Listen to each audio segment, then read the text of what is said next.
as you consider that conversation with the admiral, what does the president see as options we have right now, if not diplomacy? So the president does not have great options moving forward militarily, Joe. You have reports of the chairman of the Joint Staff, General Kane, being very concerned about stockpiles. Now, the president just said, I think on Air Force One, he counteracted that. He said mid-range munitions are fine. I'd like more. You have Admiral Cooper saying, we can go back and keep hitting these things over and over again. It's not working. We need a new strategy. The air campaign is just not going to produce those results. But the president has really bad choices. He doesn't want to do a ground campaign. He doesn't want to introduce land forces. Our munition stocks are critical. And the diplomacy part, you're certainly hearing the president talk about talks. You're hearing the Iranians saying there are no talks. There are exchanges of messages. But I think the Iranians are going to hold out and wait for that price of energy to go up to make those options more unappealing, and then forcing the president to acquiesce to additional Iranian demands. I hate that we're in that position, but that's where it feels like we're heading. Well, is it because Iran is simply so effective at hiding its missile stockpiles, for instance, and its drones were repeatedly hitting the same targets because they're digging them out and pulling launchers back out from underground? Is that the essence of this? I think there's two parts. Definitely the underground, and these are fast boats. These are small things. They're very hard to target. I think the other thing is the Iranians are able to reconstitute these cheaper, faster, effective drones and missiles. And this is the problem that we're facing. Our reconstitution times, particularly with our high-end munitions, they can take 2 to 4 years, 5 to 7 years. This is why there's sort of panic in the ranks here. The air defense capabilities, the Patriot missiles, the THAAD, that long range, it takes so long to replace them. There's now a global shortage. And that really puts to question, you know, could we protect against attack in the Pacific theater, in the European theater, now in the Middle East? So this is why this is such a bad position strategically. Enter Ukraine. I don't know what to make of this. I know that President Zelenskyy will be in town for Lindsey Graham's funeral tomorrow. But to learn that Ukraine fired on an Iranian commercial vessel in the Caspian Sea is quite remarkable. Iran says this killed a sailor. Iran has summoned a Ukrainian diplomat to register protest here. Did Ukraine just get involved in the war with Iran, or where was this boat going? Well, Iran has been involved in the Ukraine war for many, many years. Supplying Russia. 100%. Okay. So, and this is where, first of all, I think this attack, a couple of things. It continues to demonstrate Ukraine is really developing impressive military capabilities. No doubt. It can reach there on its own. So huge gains there.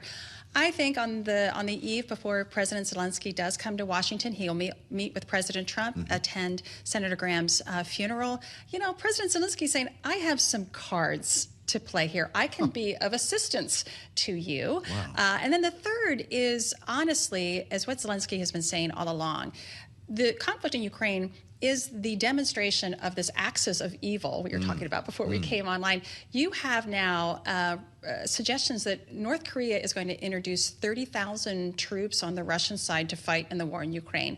This vessel allegedly was carrying components and parts to go to Russia to help Russia build additional ballistic missiles to be used in Ukraine.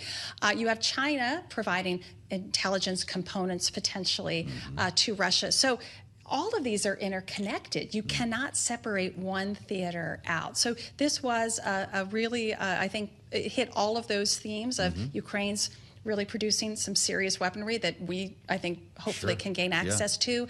Mentioning that this is a part of Ukraine helping the United States out with this alignment. Amazing. Were you in the Bush administration for the Axis of Evil speech? I think I was in the first term. Wow. Yes. History is rhyming or something for you here. Like that, Okay.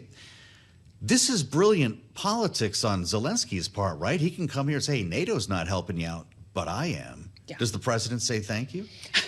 Will he ask the president to say thank you? Back enough. to that infamous Oval Office scene. No, I think what President Zelenskyy is doing And you had, of course, this extraordinary moment over the weekend with Laura Loomer, influencer for the Republican.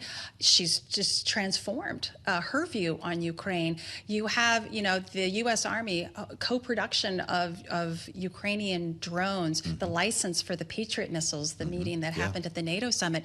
You are seeing a change. We are shifting into a much more supportive role. And I think, again, President Zelensky's here to honor Senator Graham, who was a huge advocate for Ukraine, fighting Russia, the Graham-Blumenthal bill. So in some ways, it is absolutely fitting that President Zelensky honor that. But this relationship is changing, and I hope the White House really gets on the side of Ukraine to support Are you about to tell me the war in Ukraine is going to end before the war with Iran?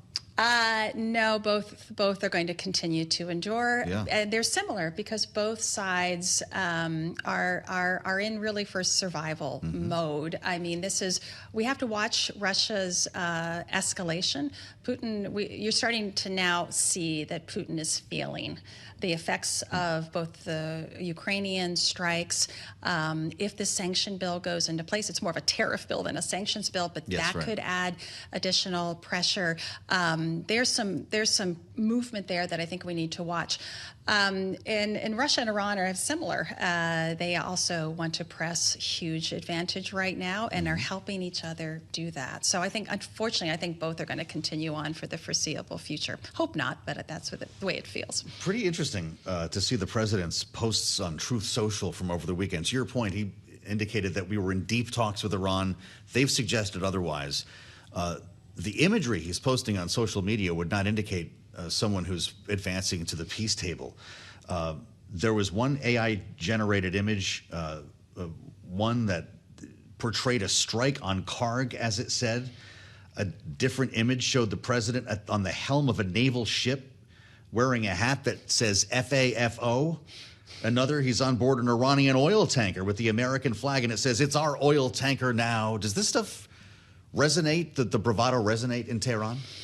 No, I don't believe it does. I think they interpret this as continuing their actions or continuing to get under the president's skin. Okay. So they think they're winning when they see that. Well, I think they're going to continue to press their advantage. Look, they too, the inflation is running very high in Iran. It's not that they aren't feeling the effects of a 5-month conflict, but they feel that they have the leverage. They still control the Straits of Hormuz. Now their proxy in Yemen, the Houthis, are squeezing the Red Sea. This is putting massive pressure on Saudi Arabia. Even though we've had this 2-day pause, which we're thankful for that pause, you have Iranian proxies in Iraq now attacking Saudi Arabia, Jordan. And so this isn't stopping, and they're targeting energy infrastructure. So they know the pain point is the price of energy. They know the pain point. If they can hang on longer, they believe that they can, get more concessions from the U.S. It's just we're not in a good strategic place, and Iran's going to continue to press advantage. So what does this new front in the Red Sea mean? You made reference here, and we've got Iranian proxies bombing Saudi Arabia now. This is escalation, and if we have another choke point, where does it leave the U.S.? So this is where really the last 5 months, when the Strait really closed down, you saw a diversification of trying to ship out by land, pipe it across to get to the Red Sea, even northern pipelines up through the Mediterranean. And it has helped. But the Saudis, by diverting to the Red Sea, created another pinch point. And the conflict in Yemen for many years, and if you recall, even in the Biden administration, the Houthis were taking action in the Red Sea from 23, 24. Our naval, we couldn't stop them. We reached a pause. But this is now, the Saudis are getting this on both sides, and it will continue to really challenge. What I'm worried about is some of the drone attacks on some of these major refineries and points. It's product, it's diesel, it's jet fuel. That's going to really feel the pinch now. So this squeeze play is ratcheting up the price for the United States and our allies. Yeah. President Trump has made his way to Michigan to a GM vehicle testing facility where he's just shaking some hands and talking with, looks like Mary Barra from at least where I'm sitting from across the room. He'll be speaking to the issue of affordability with some GM workers.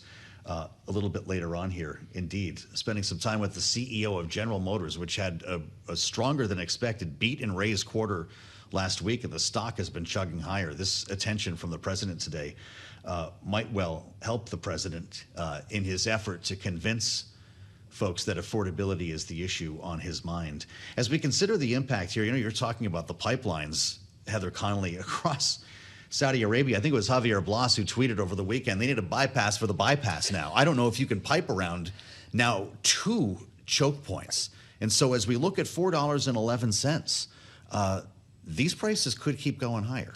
Absolutely. And again, China, and Javier's been doing amazing reporting. China's still pretty off the market. They have, Right. if they begin to increase, that's really going to drive price up. I think, Joe, we also want to keep our eye on the future as Europe, the United States drains its strategic petroleum reserves. Europe is going to be at an all-time low in their storage capacity before they enter winter. You're watching, obviously, these wildfires in Europe, drought, hydropower now is gone. This could really set up a huge challenge in the fall. God. Food insecurity, water insecurity, energy at lows. We better buckle in. This is going to be a massive challenge. Sounds like the start of a Mad Max movie, Heather Conley. I don't know how we're going to get out of this, but at least she's still smiling, right?